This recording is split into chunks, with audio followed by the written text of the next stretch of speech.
रास्ता खोलो अभियान जिला प्रशासन नागौर का एक ऐसा नवाचार है जिसमें रास्तों पे किए गए अतिक्रमण को हटाया जाएगा, उनको खुलवाया जाएगा और बिटिया गौरव पट्टिका लगाई जाएगी। जय हिंद दोस्तों, मैं सुरेश के एम उपखंड अधिकारी रिया बड़ी अपने YouTube चैनल में आप सभी का हार्दिक स्वागत करता हूँ। मेरा आज का वीडियो रास्ता खोलो अभियान पर है। सफर मीलों का हो या 4 कदमों का, उन्हें चलकर ही तय करना होता है। इसी तर्ज पर यह रास्ता खोलो अभियान जिला प्रशासन नागौर के जिला कलेक्टर श्रीमान जितेंद्र कुमार जी सोनी जी का एक नया नवाचार है, जिसके द्वारा बंद किए हुए रास्ते या अतिक्रमण किए रास्तों को खोलना है। इस अतिक्रमण किए गए रास्तों या बंद रास्तों को पुलिस प्रशासन और पंचायत राज विभाग की संयुक्त कार्रवाई के द्वारा खुलवाना है, जिसके द्वारा जो विकास का जो रास्ता है, जो गांवों के विकास का जो रास्ता है, जो बंद रास्तों में अटका पड़ा है, वो खुल सके और विकास और सुधार का जो सरकारी जो प्रयास है वो घर की दहलीज पर पहुंच सके। इस अभियान के बारे में मैं ये कहना चाहता हूँ, बाधक बनेंगे तो मंजिल कभी मिलेगी नहीं, चलते जाएंगे तो रास्ते से रास्ता मिल ही जाएगा। इसलिए इसी तर्ज पर रास्ते खोलने के द्वारा नया रास्ता खुलेगा और उस रास्ते खुलने से गांवों में खुशियों का नया पैगाम आएगा। इस अभियान की आवश्यकता क्यों पड़ी? अगर इसके बारे में कोई किसी कवि या किसी बड़े आदमी की शायरी से मैं शुरुआत करूं, बाजार में आजकल सब्जियों से ज़्यादा लोगों की नीयत खराब हो रही है। इस लोगों की नीयत खराब होने की वजह से जन सुनवाइयों में बड़े अधिकारी, बड़े मंत्री, बड़े एमएलए साहब या एमपी साहब की भ्रमण में संपर्क पोर्टल पे, न्यूज मीडिया पर, सोशल मीडिया पर बड़ी संख्या में प्रशासन को परिवाद शिकायतें प्राप्त हो रही है। न्यायालय में वाद दायर हो रहे हैं और रास्तों को लेकर गाँव में आपसी गुटबाजी हो रही है, आपसी वैमनस्य बढ़ रहा है, आपसी घृणा, आपसी प्रेम धीरे धीरे खत्म हो रहा है। और कभी कभी ये जो विवाद होते हैं, रास्तों के विवाद या जमीन के जो विवाद होते हैं, वो खूनी विवाद के रूप में ले लेते हैं, जिससे शांति व्यवस्था भंग हो जाती है और सरकार का कानून और प्रशासन में भी तो परेशानी आती है।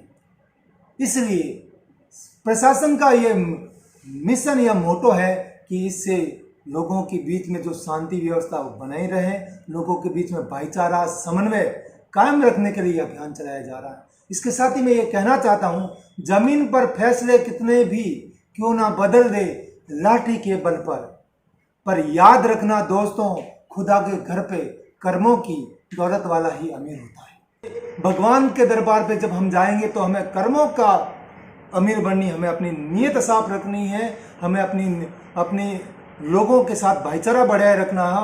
और साथ में ये कहना चाहता हूँ कि जो व्यक्ति जिस किसी का भी रास्ता रोकेगा तो ईश्वर भगवान उसका भी रास्ता रोक लेगा, और ये सत्य है। और उसका समाधान ईश्वर इसी जन्म में इसी समय ही देता है। हाँ, इस अभियान के बारे में कहूँ तो जिला प्रशासन के द्वारा 3 प्रकार के काम इसमें किए जाएंगे। पहला काम, जो सरकारी भूमि हो, कटानी मार्ग हो, कदमी मार्ग हो या गैर मुमकिन रास्ता हो, उसमें यदि किसी ने अतिक्रमण कर रखा, उस अतिक्रमण को हटाने का प्रयास है। यह अतिक्रमण का प्रयास सरकार के राजस्थान काश्तकारी अधिनियम की धारा 251 और 91 के द्वारा की जाएगी। और दूसरा जो काम है, जो जिस व्यक्ति के पास खेत में जाने का रास्ता नहीं और उसने दूसरे खातेदार से रास्ता तो ले लिया, लेकिन रास्ता अभी भी भौतिक रूप से उसको प्राप्त नहीं हुआ, अभी भी रास्ता वो खुला नहीं है, उस रास्ते को खुलवाना। और तीसरा जो काम है कि यदि कोई सार्वजनिक रास्ता है, राजकीय भूमि या निजी खातेदार में लगातार वर्षों से चला आ रहा है, लोग आ रहे हैं, जा रहे हैं, लेकिन उसका भू राजस्व में अंकन नहीं है।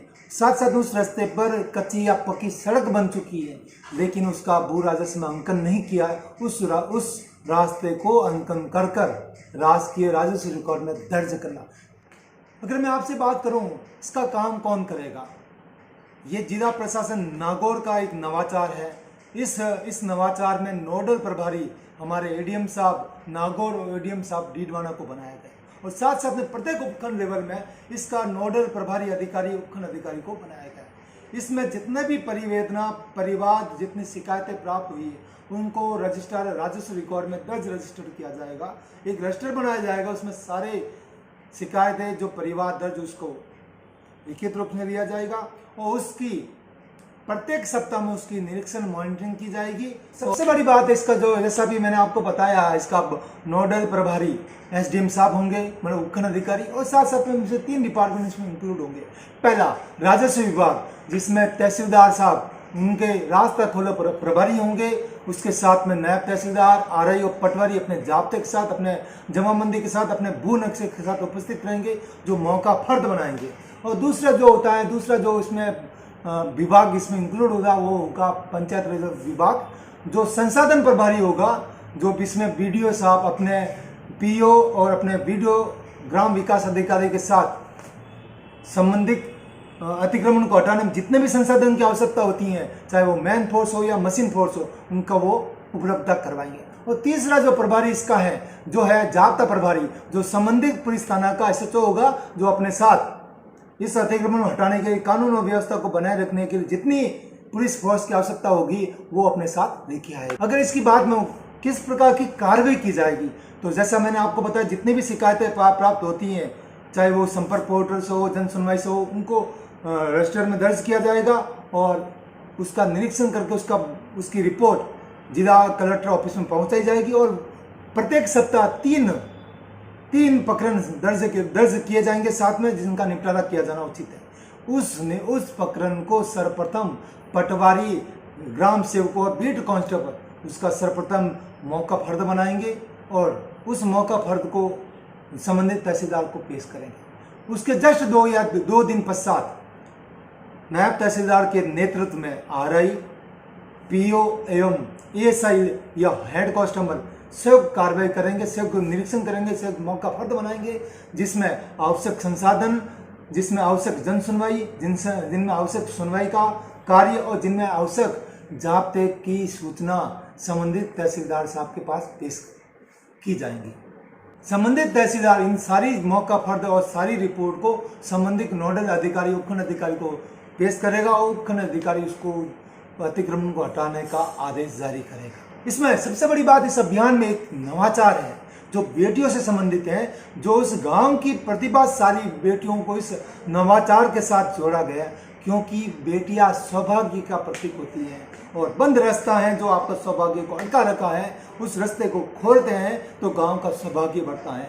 उस सौभाग्यों को बढ़ाने के लिए उस गांव की प्रतिभाशाली बेटियों का नाम इस रास्ता खोलो अभियान में जोड़ा गया है। इस संबंधित अभियान में बेटी बचाओ बेटी पढ़ाओ अभियान को भी जोड़ा गया और बिटिया गौरव पट्टिका नाम लिखा गया है। इस पट्टिका पे उस गांव का नाम, उस तहसील का नाम, रास्ते का नाम, खसरे का नाम, जितना लंबा उस खोले गए रास्ते की लंबाई, उनकी चौड़ाई और सबसे बड़ी बात है उसके साथ साथ उस गांव की मिनिमम 3 प्रतिभाशाली बेटियों, चाहे वो शिक्षा के क्षेत्र में हो या खेलकूद के क्षेत्र में हो, उन बेटियों का इस पट्टिका पर नाम दर्ज किया जाएंगे। बात ये कहना चाहता हूँ, इस अभियान में प्रशासन अपना काम करेगा लेकिन जन सहयोग भी आवश्यक है, क्योंकि दिल से दिल तक जाने का मुनासिब रास्ता बाकी रखना, तमाम दरवाजे बंद हो लेकिन खिड़कियां खुली रखना।